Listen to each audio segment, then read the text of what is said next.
Hi everyone.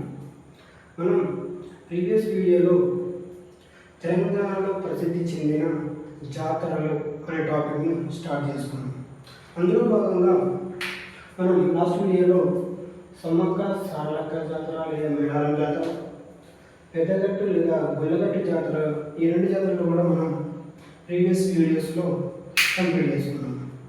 అదేవిధంగా ఈ వీడియోలో మనం మరో ప్రత్యేకత ఉన్నటువంటి మరొక జాతర, అదే నాగోబా జాతర గురించి ఈ వీడియోలో మనం డిస్కస్ చేద్దాం. మెయిన్గా మనం టీఎస్పీఎస్సీ నిర్వహించే ఏ ఎగ్జామ్ తీసుకున్నా కానీ మనకు తెలంగాణ సమాజం, తెలంగాణ కల్చర్, తెలంగాణ పండుగలు, జాతరల మీద కంపల్సరీగా జాతరల మీద ఒక బిట్ రావడం జరుగుతుంది.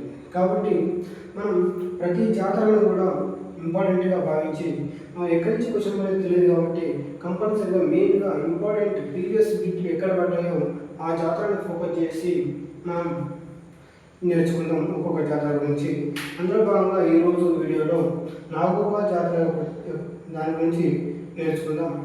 అందులో మెయిన్గా ఈ నాగోబా జాతర ఎక్కడ జరుగుతుంది, ఏ రోజు జరుగుతుంది, ఎవరు నిర్వహిస్తారు, ఏ వంశం వారు జరుపుతారు, ఇక్కడ పూజించబడే దేవత ఎవరు, ఇక్కడ నైవేద్యంగా ఏం ప్రసాదిస్తారు, ఇక్కడ నిర్వహించే ప్రత్యేకమైన పూజలు ఏంటి, బీటింగ్ అంటే ఏంటి, దర్బార్ అంటే ఏంటి, ఈ నాగోబా జాతర సందర్భంగా చేసే నృత్యం ఏంటి, దీని యొక్క మరి ప్రత్యేకతలు ఏంటి అనేది ఈ వీడియోలో క్షుణ్ణంగా నేర్చుకున్నాం. అందులో భాగంగా ప్రదేశం, మరి ఈ నాగోబా జాతర ఎక్కడ జరుగుతుంది అంటే ఆదిలాబాద్ జిల్లా ఇంద్రవెల్లి మండలం కేస్లాపూర్ గ్రామంలో ఈ నాగోబా జాతర జరుగుతుంది. మరి నాగోబా జాతర ఎన్ని రోజులు జరుగుతుంది అంటే నాగోబా జాతర 10 రోజుల పాటు జరుగుతుంది. ఇది ప్రతి సంవత్సరము జరుగుతుంది. ప్రతి సంవత్సరము 10 రోజుల పాటు జరుగుతుంది.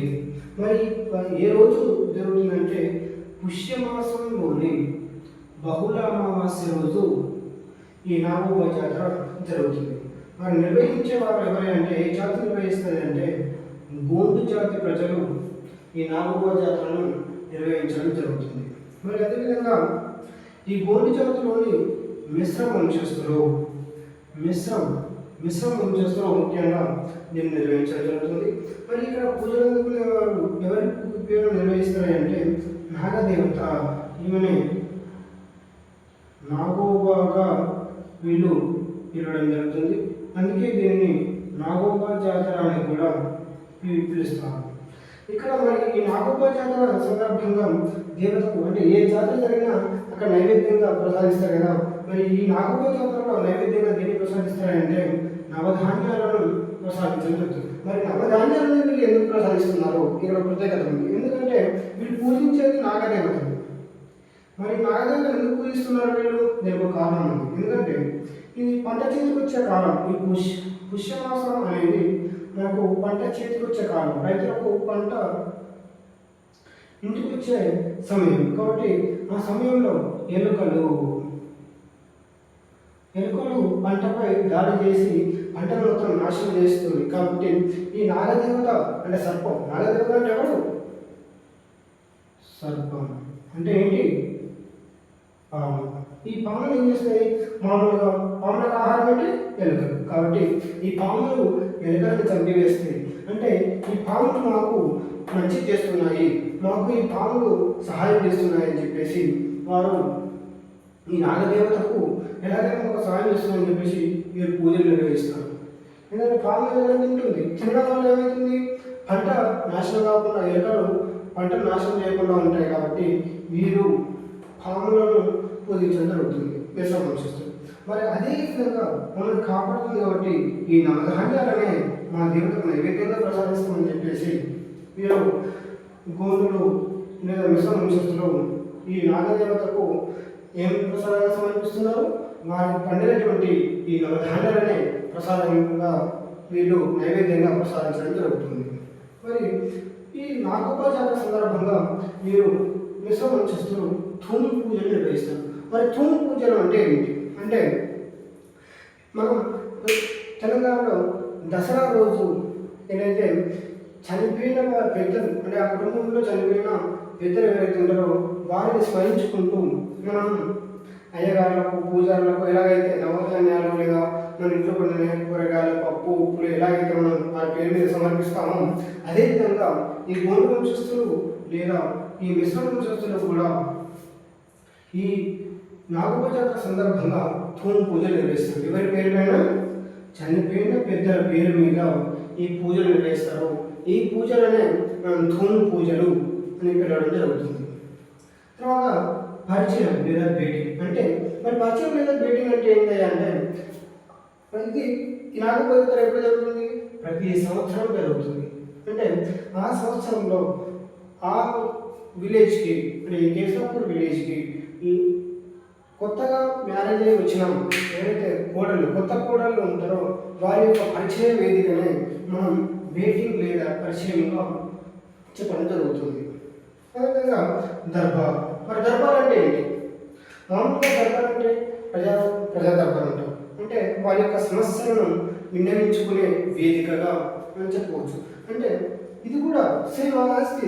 ఎందుకంటే ఈ దర్బార్ అనేది మనకు 1944లో ప్రొఫెసర్ హేమండార్ఫ్ దీన్ని ప్రారంభించడం జరిగింది.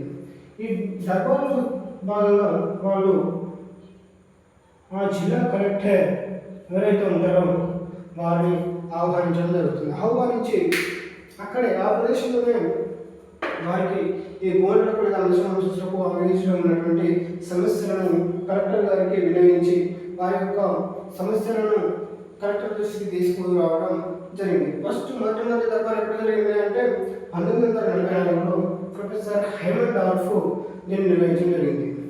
ఈ ప్రొఫెసర్ హేమండార్ఫ్ అంటే ఒక రీసెర్చ్ స్కాలర్. అతను మొట్టమొదటిసారిగా ప్రారంభించడం జరిగింది. ఈ దర్బార్ అనేది 1944లో ప్రారంభమై ప్రస్తుతం కూడా ఇది కొనసాగుతూ ఉంది. ఇప్పటికీ కూడా ప్రతి సంవత్సరం ఈ నాగోబా జాతర సందర్భంగా దర్బార్ నిర్వహిస్తూ ఆ జిల్లా కలెక్టర్ ఆ టైంలో ఆ జిల్లా కలెక్టర్ ఎవరైతే ఉంటారో వారిని ఆహ్వానించి వారి యొక్క సమస్యలను ఆ జిల్లా కలెక్టర్ గారికి వినియోగించుకోవడం జరుగుతుంది. ఇది 1944 నుండి కూడా కొనసాగుతూ ప్రస్తుతం కూడా దాన్ని అమలు చేస్తున్నారు. అదేవిధంగా ఈ నాగోబా జాతర సందర్భంగా మీరు ఒక నృత్యం చేస్తారు, అదే గుస్సాడి నృత్యం. ఏ నృత్యం? గుస్సాడి నృత్యం. ఇది సామూహికంగా నిర్వహిస్తారు. మరి ఇదే గుస్సాడి నృత్యం నాగోబా జాతర సందర్భంగానే కాకుండా మరో రోజు కూడా ఈ గోండులు చేయడం జరుగుతుంది, సామూహికంగా చేయడం జరుగుతుంది. అది ఎప్పుడంటే దీపావళి రోజు కూడా గోండులు ఈ గుస్సాడి నృత్యాన్ని సామూహికంగా అందరూ కలిసి చేస్తారు. ఎప్పుడు నాగోబా జాతర సందర్భంగా గుస్సాడి నృత్యం చేస్తారు. అదేవిధంగా దీపావళి రోజు కూడా ఈ గుస్సాడి నృత్యం సామూహికంగా నిర్వహించడం జరుగుతుంది. అదేవిధంగా మరి ఈ నాగోబా జాతర యొక్క ప్రత్యేకత ఏంటంటే, ఈ నాగోబా జాతర అనేది తెలంగాణలోని రెండవ అతిపెద్ద గిరిజన జాతర. మరి రెండవ అతిపెద్ద గిరిజన జాతర అంటున్నావు, మరి మొదటిది ఏంటయ్యా అంటే మనం ఇంతకుముందు చెప్పుకున్నట్టు సమ్మక్క సారలమ్మ లేదా మేడారం జాతర తెలంగాణలోని అతిపెద్ద గిరిజన జాతర. ఈ నాగోబా జాతర అనేది రెండవ అతిపెద్ద గిరిజన జాతరగా ప్రసిద్ధి చెందింది. అదేవిధంగా మరి మెయిన్గా క్వశ్చన్ ఎక్కడ పడేసి ఉందంటే కన్ఫ్యూజ్ చేయడానికి ఈ పుష్యమాసం లేదా బహుళ అమావాస్య ఇది ఎక్కువ మంది గుర్తుపెట్టుకోలేరు కాబట్టి క్వశ్చన్ ఇక్కడ పడే ఛాన్స్ ఉంది. మరియు ఎన్ని రోజులు అని అడిగే ఛాన్స్ ఉంది. మెయిన్గా ధూమ్ పూజలు ఈ క్రింది ఏ జాతరలో సందర్భంగా నిర్వహిస్తారు అని అడిగే ఛాన్స్ ఉంది. అదేవిధంగా గుస్సాడి నృత్యం గురించి కూడా అడగవచ్చు. తర్వాత పూజలు గుస్సాడి నృత్యం బేటింగ్ అనేది చాలా తక్కువ. కాకపోతే పుష్యమాసం బహుళ అమావాస్య అనేది క్వశ్చన్ అడిగే ఛాన్స్ ఉంది. థ్యాంక్ యూ ఎవరి